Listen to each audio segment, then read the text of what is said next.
Hi అండి. ఇప్పుడు గోంగూర season ఎక్కువగా దొరుకుతూ ఉంటుంది కదా! ఎక్కువ గోంగూర ఉన్నప్పుడు ఈ విధంగా చేసి పెట్టుకోండి. సంవత్సరం అంతా ఎప్పుడు కావాలంటే అప్పుడు యూజ్ చేసుకోవచ్చు. మనకి అన్ సీజన్‌లో కూడా చాలా చక్కగా ఫ్రెష్‌గా అయితే యూజ్ చేసుకోవచ్చనమాట.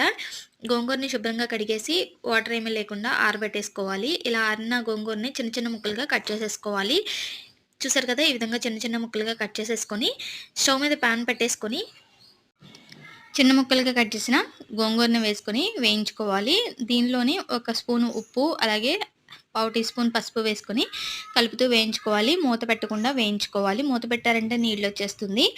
చూసారు కదా! ఇలా పచ్చదనం అంతా పోయి మనకి కలర్ చేంజ్ అయ్యేంత వరకు వేయించుకుంటే సరిపోతుంది. పాన్ నుంచి అంటుకోకుండా వస్తుంది కదా! అప్పటి వరకు నీళ్ళేమీ లేనంత వరకు వేయించుకోవాలి. ఈ విధంగా వేయించుకుంటే సరిపోతుంది. దీన్ని ఒక ప్లేట్‌లోకి తీసుకొని చల్లారనివ్వాలి. చూసారు కదా! ఈ విధంగా అయ్యేంత వరకు వేయించుకొని ఒక 5 నిమిషాలు టైం పడుతుంది. 5 నిమిషాల తర్వాత ఇలా ఒక ప్లేట్‌లోకి తీసుకొని చల్లారనిచ్చుకోవాలి. ఇదే విధంగా గోంగూరనంతటిని ప్రాసెస్ చేసుకొని చల్లారిన తర్వాత బాక్స్‌లో పెట్టుకొని స్టోర్ చేసుకుంటే సంవత్సరం అంతా నిల్వుంటుంది. ఎప్పుడు కావాలంటే అప్పుడు ఈజీగా వాడుకోవచ్చు. నచ్చితే లైక్ చేసి సబ్స్క్రైబ్ చేసుకోండి.